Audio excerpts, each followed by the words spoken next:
So lately, I've been using an anamorphic lens probably 90% of the time whenever I shoot. And the big problem is the image that I get on the monitor is so stretched out. There is an anamorphic de-squeeze function on the FX3, but the problem is that the 0.35mm anamorphic lens is a 1.6 times squeeze. The FX3 only supports 1.33 and 2.0 de-squeeze function. If I turn on the de-squeeze function on the FX3, it will not give me the correct de-squeeze image. And also the screen is not big enough to see if you're nailing the focus. That's why I have to get an external monitor like this. So this is the Andycine X5 external monitor. And this is a budget monitor which you can get for around $190. So my primary goal is to get my de-squeezed image and monitor it on a bigger screen, and also help me nail my focus easier because of the bigger screen.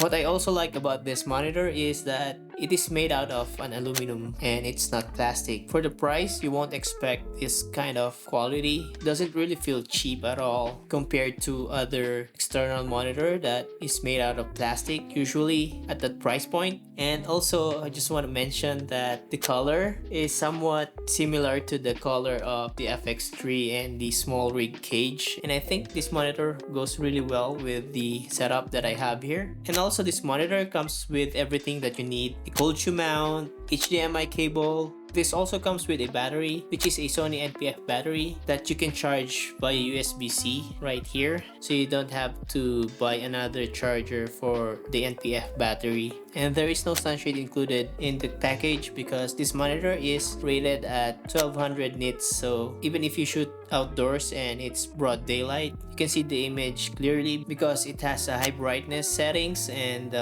you can change it on the fly by just tapping and swiping the left side of the screen. You can increase or decrease the brightness. This has 5.5-inch screen and you can input 4K resolution, but the screen is 1080p. And it is also touchscreen, so if you want to change the settings, you don't have to press multiple buttons and just navigate the screen via the touchscreen function. You can mount this in 3 different points. The bottom, right side, and the top part has 1/4-inch thread, 3 customizable buttons at the top part of the monitor that you can assign different function. So you can power this monitor in 3 different ways. First one is the battery, and the other 2 is by 12 volts DC and also a USB Type-C PD. The amount of image management or assist functions of this monitor is insane. Like, it has waveform, vector, histogram, focus peaking, zebras, false color, and many more. And if you're planning to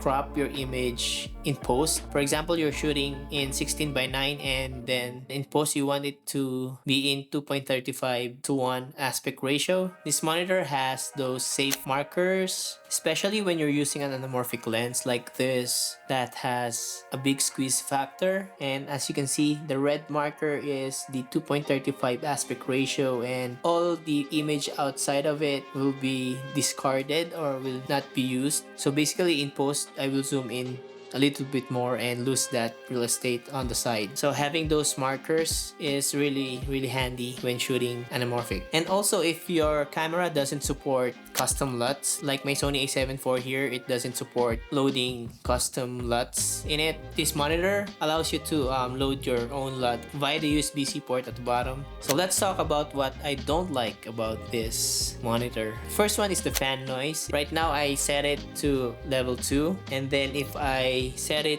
to the highest settings, number 5, the mic probably can pick it up. But if I use this camera with a shotgun microphone, I always set the fan to number 2, so it will not produce that kind of noise. But the problem is the number 2 con. For me, when you set the fan in low mode or the level 1 or level 2 to avoid that noise, and because this monitor is made out of aluminum, you can feel it gets warm to touch, especially if you're using it for a long periods of time. So you have to choose if you want to sacrifice or edit the noise in post, or just use a low settings of the fan, and the problem is that the monitor gets warm. And my last con for this monitor is that the function button at the top part is just a minor problem, and I think this can be fixed via a firmware update or a software upgrade, and that is you can't set the LUT toggle for the function button, because when you're shooting you can see the image correctly.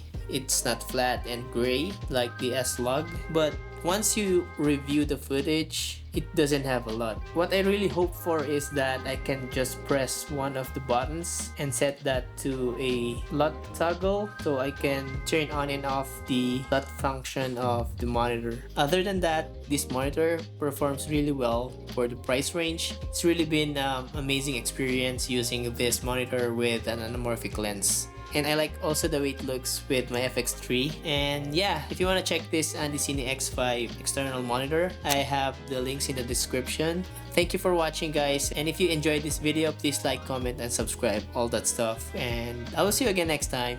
Bye.